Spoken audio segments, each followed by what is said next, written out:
Hey there, friends. Settle in, grab a cozy blanket, and dim the lights. Tonight's not just any night, it's a summer night, where the air is warm, the stars shine bright, and the world feels calm. But don't let that fool you. Sometimes, the soft hum of crickets hides something darker, something that creeps in the shadows, whispers your name, and sends chills down your spine. We're diving into 3 true horror stories that happened on summer nights. Stories so creepy they'll make you lock your doors and sleep with the lights on. These aren't made-up tales or campfire spooks. These are real, raw, and terrifying. So, get comfy, but don't get too relaxed, because what you're about to hear might keep you up all night. Let's jump right in.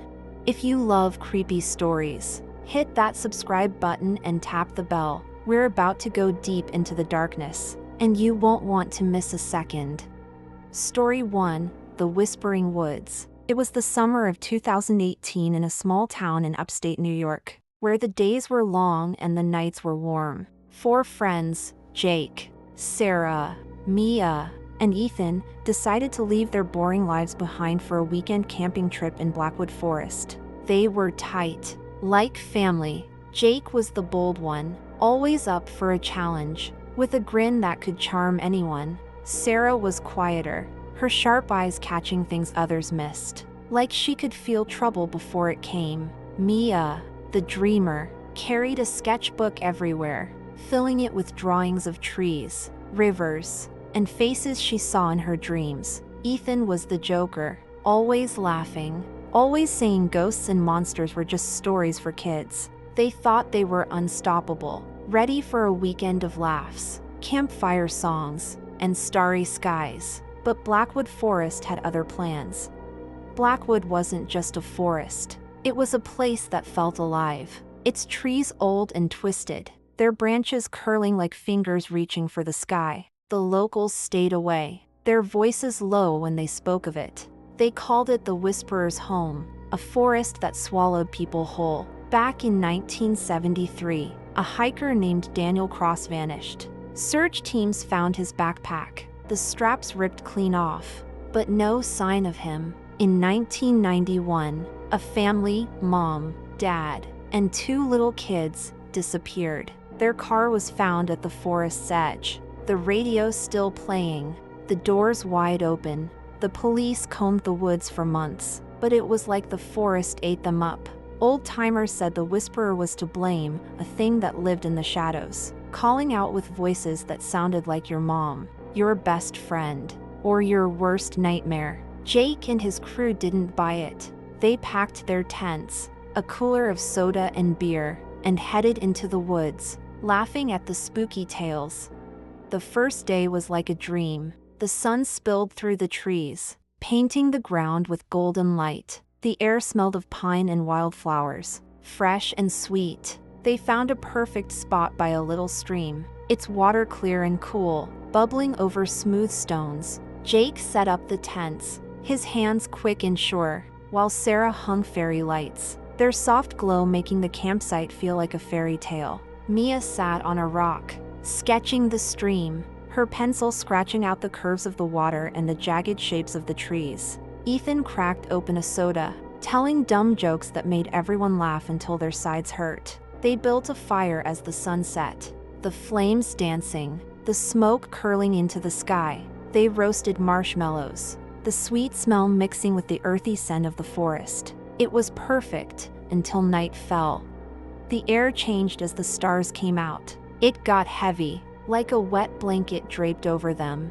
The crickets stopped chirping, and the forest went silent, like it was holding its breath. Sarah felt it first, a prickling on her skin, like someone was staring at her from the dark. She brushed it off, thinking it was just her imagination, but the feeling grew stronger, colder. Around 2 a.m., she woke up in her tent, her heart racing. The fairy lights were off, and the darkness was thick, pressing against her. She heard it then, a whisper, soft and rough, like leaves dragging across gravel. Sarah, it said, her name slow and eerie, like it was tasting each letter.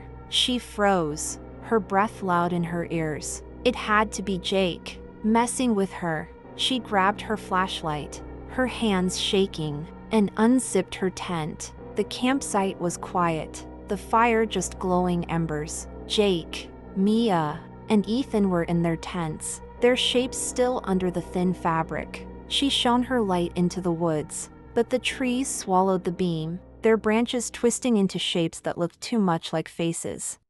The whisper came again, from deep in the forest. Sarah, come. It wasn't Jake. It wasn't human. She stumbled back into her tent, zipping it shut, her flashlight clutched tight. She sat there until dawn, her eyes wide, listening to every rustle, every snap of a twig. When the sun rose, pale and weak through the trees, she told the others. Her voice shook, but she expected them to laugh, to call her silly. Jake tried to joke, but his smile didn't reach his eyes. Ethan said it was probably an animal, but his hands fidgeted with his phone, the screen dark with no signal. Mia was the only one who didn't laugh. She looked sick, her skin pale, her eyes darting to the trees. She said she'd heard something too, not her name, but a hum, low and deep, like a voice trying to speak. They decided to stay,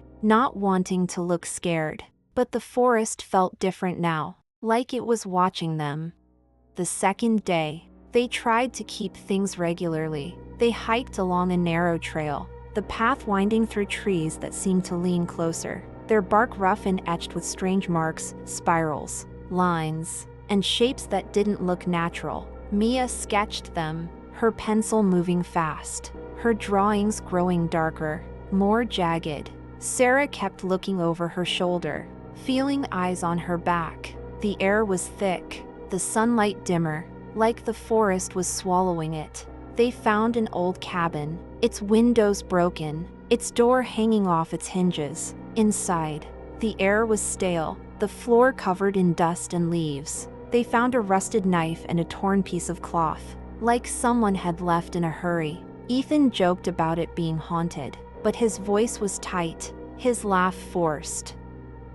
That night, they built a big fire, hoping the light would push back the darkness. But the whispers came back, louder, closer, calling all their names now. Jake heard his, sharp and angry, like a command. Mia heard a child's voice, singing a creepy tune that made her skin crawl. Ethan saw something moving between the trees, a tall, thin shape, its arms too long, its eyes glowing like hot coals. He pointed his flashlight at it, but it was gone, like it melted into the shadows. The fire didn't help. Its light made the trees look alive, their branches swaying like they were reaching out.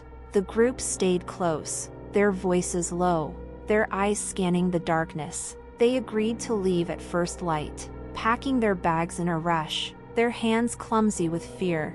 At 3 a.m., Ethan screamed. It was a raw, terrified sound, like an animal caught in a trap. They ran to his tent, but it was empty. His sleeping bag was torn, the fabric wet with something dark, blood, maybe, or something worse. His flashlight was on the ground, its light pointing into the woods, where the trees seemed to lean closer. They called his name, their voices echoing, but the forest swallowed the sound.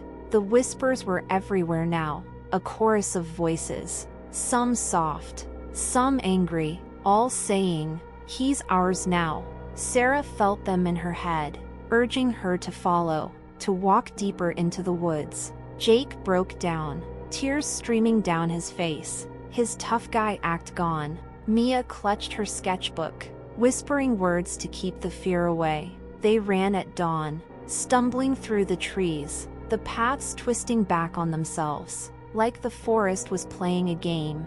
They made it out, scratched and bruised, their hearts pounding, but Ethan was gone. The police searched for weeks. They found his flashlight, his torn sleeping bag, and a single shoe, caked in mud. The official report said he got lost, maybe attacked by a bear, but the group knew better. The whisperer had taken him, just like it took the hiker. The family, and who knows how many others. The forest didn't give up its secrets. Years later, Sarah found Mia's sketchbook in a box of old stuff. The last page showed a tall, bony figure with no face, just a black void where its eyes should be, its fingers long and sharp. Under it, Mia had written, "Run." Sarah burned the book, but the whispers followed her, creeping into her dreams, calling her back to Blackwood. The forest is still there, waiting, its trees whispering to anyone who dares to listen. Hikers go missing every few years, their names added to a list no one talks about. Jake, Sarah, and Mia never went back, but they hear the whisperer's voice every night, soft and cold, calling their names. If that story gave you goosebumps, drop a like and tell me in the comments if you'd ever camp in a place like Blackwood. Share your own creepy stories too, I read every one, and yours might end up in a future video. Let's move to the second story, and trust me, it's just as chilling. Story 2, The House on Hollow Road. In the summer of 2020, Emily and Lucas moved into a big old house on Hollow Road in a quiet Ohio town. They were young, in love, and ready to start their life together. Emily was a nurse, her smile warm, her hands steady from years of helping people. Lucas was a carpenter, his fingers rough from working wood, his eyes bright with dreams of fixing up their new home. The house was a Victorian, with tall windows, a wraparound porch, and paint peeling like old skin. It was a bargain, too good to pass up. Even though the realtor mumbled about its history, the locals were blunt. They said the house was cursed, that bad things happened to anyone who lived there. Emily and Lucas didn't believe in ghosts. They wanted a fresh start, a place to build their future. But some houses don't let you build anything except fear.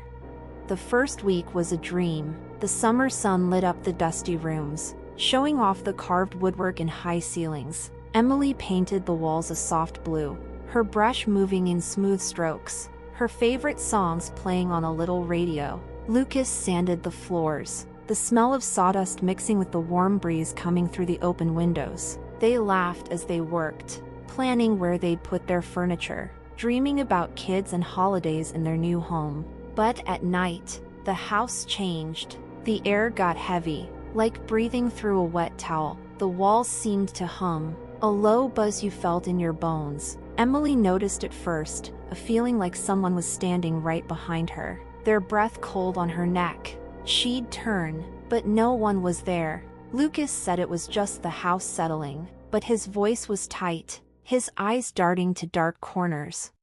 On the fifth night, Emily woke up to footsteps. They were heavy, slow, coming from the attic right above their bed. Each step creaked, like someone big was pacing back and forth. She shook Lucas awake, her voice a whisper. He grabbed a flashlight and climbed the attic stairs, his boots loud on the old wood. The attic was empty, just boxes covered in dust, cobwebs hanging like curtains. He came back down, forcing a laugh, saying it was probably rats. But Emily saw the way his hands shook, the way he kept the flashlight on all night. The next night, the footsteps were louder, like they were coming down the stairs, stopping right outside their bedroom door. The doorknob jiggled, but the door didn't open. Emily lay still, her heart pounding so hard she thought it would burst. She didn't sleep, her eyes glued to the door, waiting for it to swing open. The days were okay, but the nights got worse. Doors slammed shut in empty rooms. A glass left on the kitchen counter ended up in the hallway, unbroken but out of place. A book fell off a shelf, its pages open to a blank one, like someone was trying to say something. Emily started dreaming about a little girl in a white dress, her face blurry, like it was smudged out. The girl stood at the foot of their bed, silent, her eyes empty but heavy, like they could see right through Emily. Lucas didn't want to believe it, but he started waking up with nightmares too, seeing the same girl, her dress dirty, her hands reaching for him. He'd wake up gasping, his skin clammy, his heart racing. One day, Lucas found a music box in the attic. tucked behind a pile of old newspapers. It was small, made of dark wood, with a faded picture of a little girl painted on the lid. He opened it, and a creepy lullaby played, the notes slow and warped, like a song from a bad dream. Emily screamed when she heard it. It was the same tune she heard in her nightmares, the same one that drifted through the walls at night. They locked the box in a trunk and shoved it under a pile of junk in the attic. But the next morning, it was on their kitchen table, open and playing, the air cold and thick with the smell of wet dirt. Emily's hands shook as she slammed it shut, but the song stuck in her head, looping like a curse. They went to the library, digging through old records and newspapers yellowed with age. They found the house's story. In 1952, a family lived there, a mom, a dad, and their 6-year-old daughter, Clara. She was a happy kid, always singing, her voice bright and clear. One summer night, she disappeared. The police searched the house, the woods, the river nearby, but found nothing, no body, no clues, just her favorite doll left on the porch. Her parents fell apart, their marriage crumbling, their lives haunted by her absence. They left the house, and it sat empty, its windows boarded up, its walls whispering Clara's name. The nightmares got worse. Emily saw Clara everywhere, in the bathroom mirror, her blurry face staring back, in the hallway, her small shape slipping around corners, in the backyard, her dress glowing under the moon. Lucas found scratches on his arms, thin red lines that stung like burns. One night, he woke up to the bedroom door wide open, the attic stairs lit by a sickly green glow. The music box was playing again, its notes floating down like a warning. Clara's voice whispered, "Stay with me," soft but cold, like ice on his skin. Emily woke up and saw him standing at the attic door, his eyes blank, his body swaying like he was in a trance. She grabbed his arm, pulling him back, and slammed the door shut. The whispers followed, seeping through the walls, curling around their hearts. The last night was the worst. Emily woke at midnight to the music box, its lullaby loud and clear, coming from her nightstand. It was impossible. They'd thrown the box away, watched it sink into a dumpster miles away. The room was freezing, the air smelling of dirt and decay. Clara stood in the doorway, her white dress stained with mud, her face a black void, like someone erased it. Emily screamed, her voice raw, as Lucas dragged her out of the house. They ran to their car, leaving everything behind, their clothes, their tools, their dreams. They drove until dawn, not looking back. The house on Hollow Road still stands, its windows dark, its walls humming with Clara's song. Some say she's still there, waiting for someone new to sing to. Emily and Lucas never went back, but they hear the lullaby in their sleep, a reminder that some houses hold their ghosts tight. If these stories are making your skin crawl, hit that subscribe button and tell me in the comments which one spooked you most. We've got one more story, and it's the creepiest yet. Story 3, The Hitchhiker's Curse. In the summer of 2022, Michael, a 22-year-old college kid from Texas, was driving home after a long shift at a greasy diner. It was late, past midnight, and he was bone-tired, his eyes heavy, the hum of his old car's engine keeping him awake. The highway was empty, just a long ribbon of asphalt cutting through fields of tall grass and wildflowers. The air was warm, the windows down, the smell of dust and summer heat filling the car. The radio played soft country songs, the kind that make you feel a little lonely. Around 1 a.m., he saw her, a woman standing by the road, her thumb out, her white dress catching the moonlight. She looked young, maybe 25, with long dark hair and a sad, lost look. Michael's gut told him to keep going, but his heart said she needed help. He pulled over, the gravel crunching under his tires. "You okay?" he asked, leaning out the window. She didn't answer, just climbed into the back seat, her movements slow, like she was floating. The air turned cold, like a winter breeze cutting through the summer night. The radio crackled, the music replaced by static that buzzed like angry bees. Michael glanced in the rearview mirror, and his stomach dropped. Her face was wrong, blurred, like a photo left in the rain, her features shifting and fading. Her eyes were black, empty, like holes that swallowed light. He forced a smile, his voice shaky. "Where you headed?" She didn't speak. The silence was heavy, pressing down on him, making it hard to breathe. He drove on, his hands tight on the wheel, his heart pounding. After what felt like forever, she spoke, her voice rough, like rocks scraping together. "Take me to the bridge." Michael's blood went cold. He didn't know what bridge she meant, but there was only one nearby, an old wooden one over a dry riverbed. Its planks warped and creaky. The closer they got, the thicker the air felt, like it was squeezing his chest. The radio died, the static replaced by a low hum, like a heartbeat from something big and wrong. He looked in the mirror again, and her face was gone, just a blank, dark void where it should have been. His hands shook, his foot heavy on the gas. The bridge appeared ahead, its silhouette sharp against the starry sky. He stopped the car, his breath short, and turned to check the back seat. She was gone. The seat was empty, the door locked. His heart raced, his skin prickling with fear. Then he heard it, a scream, sharp and wild, coming from under the bridge. It wasn't human. Not really. It was too raw, too deep, like something trapped and angry. The air smelled of rot, like something dead had been left too long. The shadows under the bridge moved, twisting like they were alive. Michael slammed his foot on the gas, the tires screeching as he sped away. He didn't stop until he reached his apartment, his hands shaking so bad he dropped his keys twice. He checked the back seat over and over, expecting to see her there, but it was empty. He didn't sleep, the scream echoing in his head. Her blurry face burned into his mind.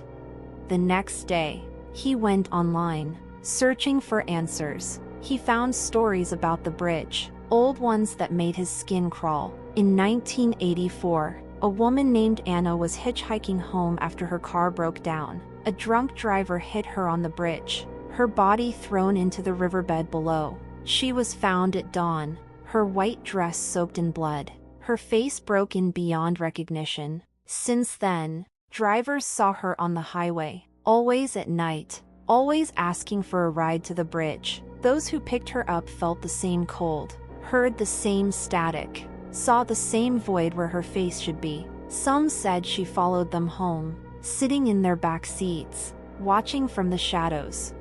Michael moved to a new town, hoping to leave her behind, but she's still with him in his dreams, in his rearview mirror, in the dark corners of his new place. The bridge is still there, its wood groaning in the wind, its shadows hiding something no one can name. Locals drive around it, their windows up, their prayers quiet. They say Anna's still out there, hitchhiking, looking for her next ride, and she never leaves alone.